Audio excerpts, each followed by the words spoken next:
ఇన్ని సంవత్సరాల తర్వాత పెద్దలు శ్యామ్జీ వారు ముందుకు వచ్చి తప్పకుండా దీనికి ఒక భవనం ఉండాలి, అనేక కార్యక్రమాలు నిర్వహిస్తున్నాం, ఒక కేంద్రంగా మనం ఏర్పాటు చేసుకోవాలని చెప్పి ఒక సంకల్పం తీసుకొని వారి నేతృత్వంలో వారి యొక్క ఆలోచన మేరకు ఇంత మంచి భవనాన్ని ఈరోజు ప్రారంభించుకోవడం నిజంగా చాలా సంతోషం. సంస్థకు ఏ సంస్థకైనా ఒక లక్ష్యం లేకుండా సంస్థ ముందుకు సాగే పరిస్థితి ఉండదు. ఇప్పుడు పెద్దలు శ్యామ్జీ వారు చెప్పినట్టు సంస్థకు లక్ష్యం ఉంది. ఆ లక్ష్యాన్ని చేరుకోవాలంటే ఒక కేంద్రం ఏర్పడాలి. ఇప్పుడు మనకు అనేక సందర్భాల్లో ఇవాళ ఈ బిల్డింగ్, క్లినిక్, లైబ్రరీ, దాంతోపాటు సమావేశం నిర్వహించుకోవడానికి హాలు, దాంతోపాటు సేవా కార్యక్రమాలు, ఉపాధి కోసం శిక్షణ ఇవ్వడము, విద్య, వైద్య, ఉపాధి, శిక్షణ సంబంధించి అనేక బస్తీల్లో కూడా ప్రజల్లో కూడా ఒక మంచి ఆలోచన కల్పించే విధంగా సేవా కార్యక్రమాలు చేయాలని చెప్పి ఆలోచనతో ఉండడం.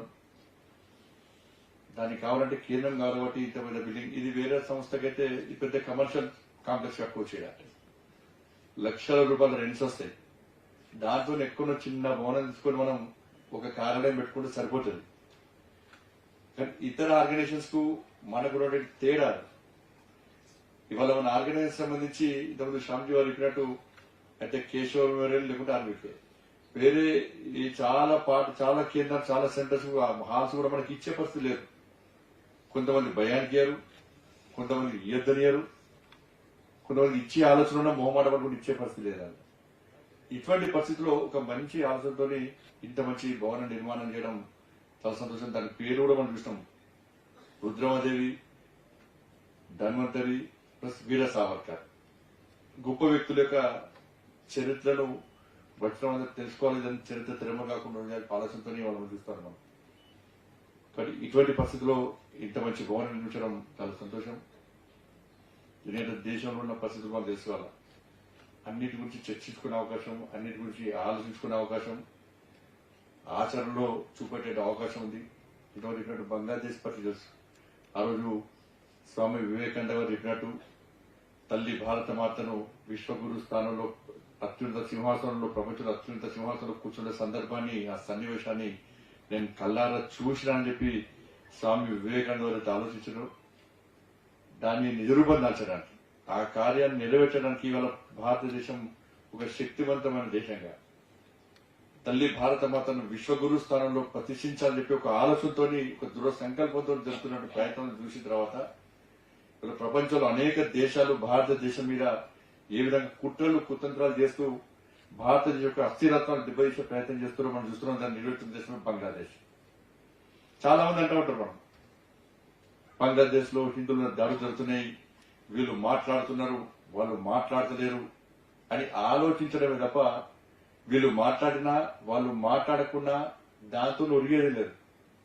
కానీ ఈ విధంగా ఆలోచిస్తున్నా నేనేం చేస్తున్నా, రాబోయే రోజుల్లో ఇటువంటి పరిణామాలు భారతదేశంలో ఉత్పన్నమైతే నా ధర్మాన్ని, నా సమాజాన్ని, నా జాతిని ఏ విధంగా రక్షించుకోగలుగుతామని చెప్పి ఆలోచించేవాడే నిజమైన హిందూ, నిజమైన భారతీయుడు. నిత్య విమర్శలకు అవకాశం ఇవ్వకుండా నేనేం చేయగలుగుతా, రాబోయే రోజుల్లో భారతదేశంలో ఇటువంటి పరిణామాలు ఉత్పన్నమై నేను ఏం చేయగలుగుతా ఒక హిందూగా, ఒక భారతీయుడిగా ఆలోచించే పరిస్థితి రావాల్సిన అవసరం ఉంది. అవి రావాలంటే దానికి చర్చ జరగాలి, అటువంటి ఆలోచన కల్పించే విధంగా ఒక కేంద్రం ఉండాలని చెప్తే ఇటువంటి కేంద్రాలే దానికి ఉపయోగపడే పరిస్థితి.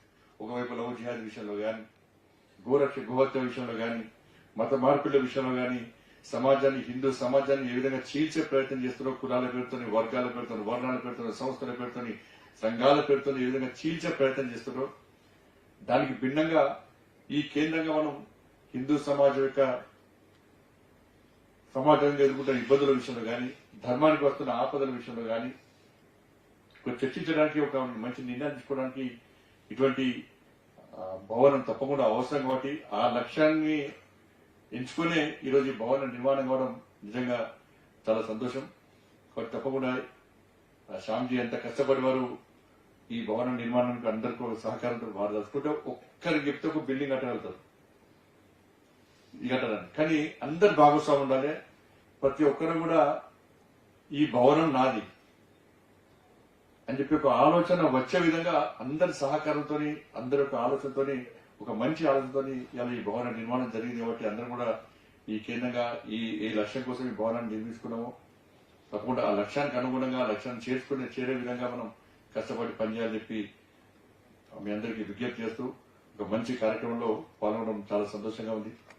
మీ అందరూ కూడా హృదయపూర్వక ధన్యవాదాలు తెలియజేస్తూ ముగిస్తానని చేస్తున్నాను.